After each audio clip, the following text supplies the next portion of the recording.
आज की जो वीडियो है, इस वीडियो की शुरुआत में एक बच्चे का एग्जाम्पल लेके कर रहा हूं, जो कि अभी अभी मेरी मेंटरशिप में ज्वाइन हुआ है। इसने क्या किया था कि जैसे जे एडवांस का इसका रिजल्ट आया, उसमें उसका सिलेक्शन नहीं हुआ। इसके बाद इसने अपने ड्रॉप ईयर में प्रयास 1.0 को ज्वाइन किया।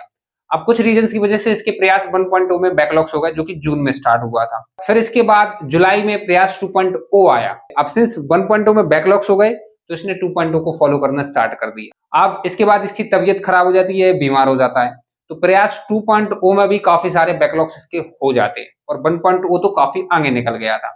अब इसके बाद अगस्त में प्रयास 3.0 जो है वो लॉन्च होता है। अब सिंस जो 1.0 को परचेस कर लेता है, उसको प्रयास 2.0 का भी फ्री में एक्सेस मिल जाता है और 3.0 का भी फ्री में एक्सेस मिल जाता है।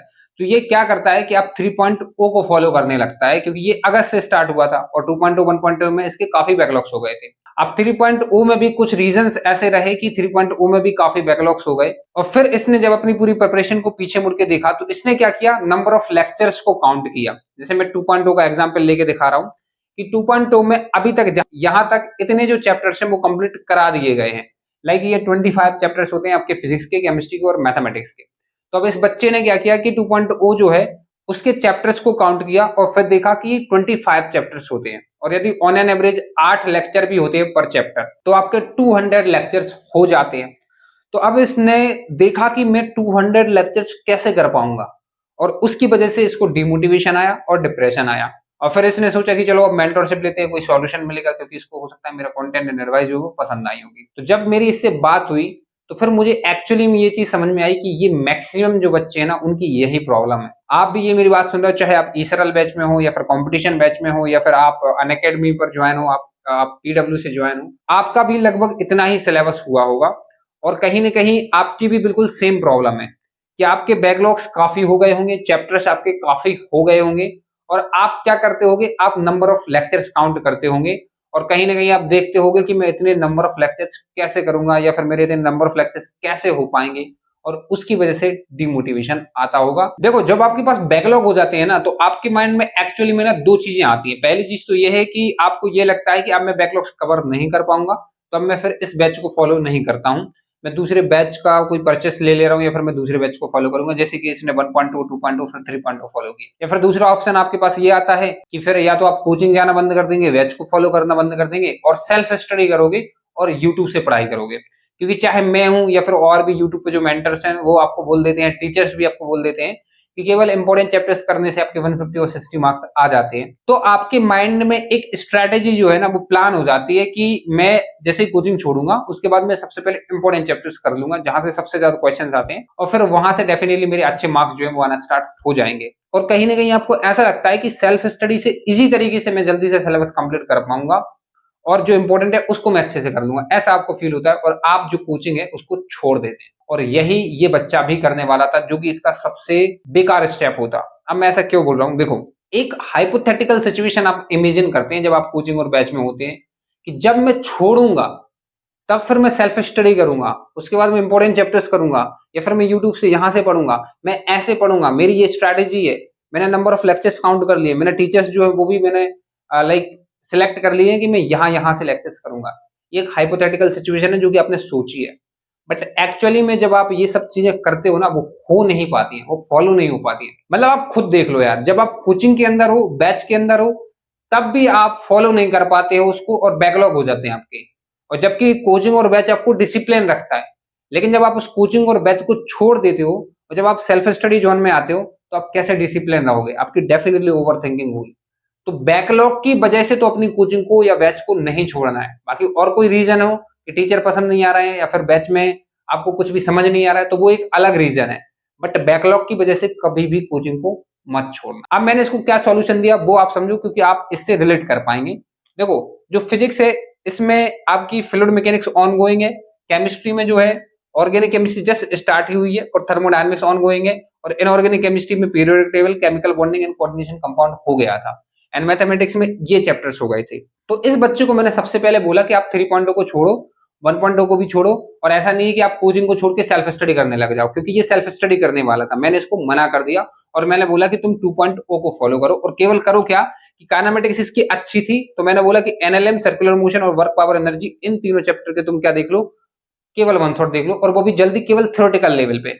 क्योंकि यहाँ पे एनएलएम में फ्री बॉडी डायग्राम बनाना, सर्कुलर मोशन में सेंट्रीपिटल फोर्स वगैरह जो F=mv/r लिखते हैं, वर्क पावर एनर्जी में जो वर्क एनर्जी थ्योरम है, total mechanical energy conservation theorem है, जो वर्क का जो फॉर्मूला है, पोटेंशियल एनर्जी, काइनेटिक एनर्जी, ये सारी चीजें आगे यूज होती है।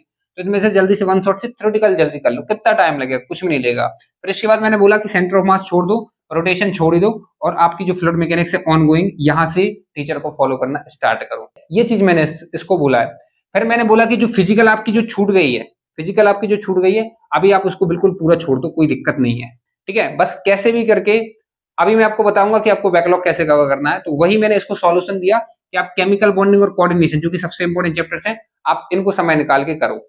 एंड इसके बाद मैंने बोला कि अभी आपका पूरा जो ऑर्गेनिक है वो बचा हुआ है, तो आप बढ़िया तरीके से ऑर्गेनिक जो है, जो कि उसको पंकज सर पढ़ा रहे हैं प्रयास 2.0 में, वहां से फॉलो करो। और मैथमेटिक्स में मैंने क्या बोला कि देखो, बेसिक मैथमेटिक्स और जो ट्रिग्नोमेट्री है, ये वैसे भी आपकी बहुत छोटी छोटी चीजें हैं।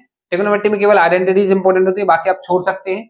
बेसिक मैथ्स में आपको केवल वेविकम मेथड पढ़नी है, जिससे आपकी इनइक्वालिटी सॉल्व करना हो जाए, तो इनको तो बिल्कुल हटा ही दो। Quadratic equation is not that much important chapter, आपका एक ही आता है। इसके बाद मैंने बोला कि जो सीक्वेंस सीरीज है ये इंपॉर्टेंट है, मैट्रिसेस डिटरमिनेंट ये इंपॉर्टेंट है, सेट्स रिलेशन और फंक्शन ये इंपॉर्टेंट है। आईटीएफ आप पूरा छोड़ सकते हो। और इसके बाद एलसीडी जो है ऑन गोइंग है, यहाँ से आप अपने टीचर को फॉलो करना स्टार्ट कर दो।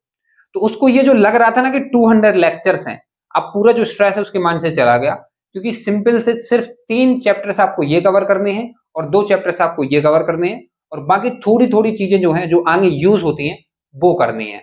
तो बस इतना सा काम था। और उसने जो अपनी पूरी प्रिपरेशन को कॉम्प्लेक्स बना के रखा हुआ था, वो पूरी कॉम्प्लेक्सिटी जो थी वो रिमूव हो गई। तो अब मैं सबसे इंपॉर्टेंट पॉइंट्स पे आता हूं इस वीडियो के, जो कि ये है कि आपको बैकलॉग्स को कैसे कवर करना है। सबसे पहले तो अपने माइंड में एक चीज ये रखो, यदि आपकी पूरी क्लास 11th भी बेस्ड हो जाती है, पूरी क्लास 11th भी बेस्ड हो जाती है, तब भी आप क्लास 12th के दम पर 150 मार्क्स ला सकते हो जेईई मेंस में, 150 प्लस मार्क्स। क्योंकि क्लास 12th का जो वेटेज होता है वो होता है 55%। इसलिए कभी भी बैकलॉग की वजह से अपनी बैच को या फिर अपनी कोचिंग को अनफॉलो मत करना बैकलॉग की वजह से। बाकी और कोई XYZ रीजन हो सकता है, उसकी वजह से तुम कर देना, लेकिन कभी भी बैकलॉग्स की वजह से मत करना। और मुझे पता है कि अभी सितंबर का महीना चल रहा है, आपकी 11th केवल 50% हुई है कोचिंग में, तो अभी प्रेजेंट में देखा जाए तो 50% हुई है, उसको कंप्लीटली छोड़ भी देते हो तो कोई दिक्कत नहीं है। जो आपकी 50% आपका जो क्लास 11th का जो सिलेबस बचा है और जो पूरी क्लास 12th बची है, उसको अच्छे से आप करो, स्पेशली क्लास 12th, क्योंकि उसका वेटेज 55% से भी ज्यादा होता है। अब आपको बैकलॉग्स को करना कैसे है? सबसे पहले तो देखो, कोई भी ब्रह्मास्त्र नहीं है या फिर कोई भी शॉर्टकट नहीं है। कहीं ना कहीं आपको ये चीज समझनी पड़ेगी कि ये आपके ही पाप है, आपकी गलतियां हैं, ये आप ही ने पढ़ाई नहीं की है, इसकी वजह से ये बैकलॉग्स हुए हैं। लेकिन ये चीज भी समझनी पड़ेगी कि सिंस हर एक ड्रॉपर हो, चाहे आपका जो क्लास 11th के जो कोई बच्चा है, क्लास 11th का ही मोस्टली बैकलॉग होता है, तो जो क्लास 11th है उसमें ज्यादा इंपॉर्टेंट चैप्टर्स नहीं है। तो आपको कैसे कवर करना है? सबसे पहले तो आप फिजिक्स में, केमिस्ट्री में और मैथमेटिक्स में इंपॉर्टेंट चैप्टर्स की लिस्ट बनाओ, जो कि आपको स्क्रीन पर दिख रहे होंगे, फिजिक्स, केमिस्ट्री और मैथ्स के इंपॉर्टेंट चैप्टर्स। और इसके बाद जो जो टॉपिक्स आपके पीछे कवर हो गए हैं, उन चैप्टर्स में आप ऐसे टॉपिक्स ढूंढो जो कि आगे आपके यूज होंगे। जैसे इस बच्चे को मैंने आपको बताया कि ये जैसे प्रयास 2.0 का था, तो मैंने इसमें बता दिया कि मैथ्स में वेविकम मेथड यूज होती है, ट्रिग्नोमेट्री की आइडेंटिटीज यूज होती हैं। जैसे मैंने यहाँ पे इसको बता दिया कि एनएलएम जो है वो यूज होगा, थोड़ा सा एफबीडी यूज होगा, सर्कुलर मोशन में आपका सेंट्रीपिटल फोर्स यूज होगा, वर्क एनर्जी जो पावर है इसमें आपकी work energy theorem, potential energy, kinetic energy के कॉन्सेप्ट्स यूज होंगे। तो जो चैप्टर्स आपके कवर हो गए हैं लेकिन वो आपके बैकलॉग हैं, तो उनमें आप ये देखो कि कौन कौन से ऐसे टॉपिक्स हैं जो आगे यूज होंगे, बस आप उनको वन शॉट से उन्हीं पॉइंट्स को बढ़िया से क्लियर कर लो। और जो आपके इंपॉर्टेंट चैप्टर्स कवर हो गए हैं, जैसे मैंने इसको बताया कि ये 3 चैप्टर्स कवर हो गए हैं, ये 2 चैप्टर्स यहाँ से ये कवर हो गए हैं, तो इंपॉर्टेंट चैप्टर्स को आपको हर दिन, वीकेंड्स पर नहीं, ऐसा नहीं कि संडे और सैटरडे का वेट करोगे, ऐसा नहीं कि किसी छुट्टी का दिन का वेट करोगे, नहीं, हर दिन अपनी शेड्यूल को इस तरीके से डिजाइन करो कि 2 घंटे तुम बैकलॉग को दो, ना 2 घंटे से ज्यादा ना 2 घंटे से कम। याद रखना, संडे सैटरडे का वेट करोगे तो बैकलॉग कभी कवर नहीं हो पाएंगे, आपको हर दिन 2 घंटे देने पड़ेंगे। तो 2 घंटे निकालो और जो पीछे के जो केवल इंपॉर्टेंट चैप्टर्स हुए हैं, जैसे यहाँ पे 5 है, केवल 25 नहीं है, 25 काउंट मत करना, या फिर 200 लेक्चर्स काउंट मत करना, केवल 5 चैप्टर्स हैं इंपॉर्टेंट जो कवर हुए हैं। समझ में आ रहा है कि नहीं?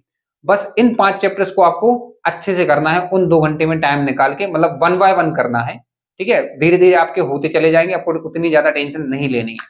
तो बस आपको यही करना है कि जो इंपॉर्टेंट चैप्टर्स हैं उनको फुल लेक्चर्स के साथ 2 घंटे हर दिन दो, ठीक है ना। और वन बाय वन मतलब एक चैप्टर पहले करो, फिर धीरे धीरे आपके सारे कवर होते चले जाएंगे। और जो बाकी के जो चैप्टर्स हैं उनमें केवल ऐसे टॉपिक्स ढूंढो जो कि आगे यूज होंगे, और उनको कहीं ना कहीं वन शॉट से थ्योरेटिकल जल्दी से कर लो, जिससे आगे का जो सिलेबस है ना वो दिक्कत में ना आए। बाकी फिर इसके बाद जब आपका पूरा सिलेबस कंप्लीट हो जाता है कोचिंग के अंदर, फिर यदि समय बचता है तो इनको आप देख लोगे, अदरवाइज कोई दिक्कत नहीं है, क्योंकि मुझे पता है कि अभी आपका 75% जो है वो कोचिंग में हो, चाहे ऑफलाइन हो चाहे ऑनलाइन हो, सिलेबस बचा हुआ है, तो केवल उतना कर लो। और बाकी यदि आपको थोड़ा थोड़ा आता है, थोड़ा थोड़ा समय निकाल के एक्स्ट्रा आवर्स बढ़ा के वन शॉट से आप कर लेना, तो आपका 80 to 90% सिलेबस हो जाएगा, और वहां से आप जेईई मेंस में 180 200 मार्क्स ला सकते हो, और आपका 90% इस पर फुल चांसेस है कि बन जाएंगे। आपको ये नहीं करना है कि बैकलॉग्स की वजह से आप कोचिंग को छोड़ के सेल्फ स्टडी जोन में आ जाएं, ये गलती मत करना। मैं बार बार रिपीट कर रहा हूं कि बैकलॉग्स की वजह से बैच को अनफॉलो मत करना। तो ये आज की वीडियो थी, आई होप आपको पसंद आई होगी। यदि आप मेरी पर्सनल मेंटरशिप में ज्वाइन होना चाहते हैं तो लिंक जो है वो आपको डिस्क्रिप्शन में मिल जाएगी, और यदि अभी तक आपने मेरे चैनल को भी सब्सक्राइब नहीं किया है तो सब्सक्राइब कर लेना। Thank you for watching.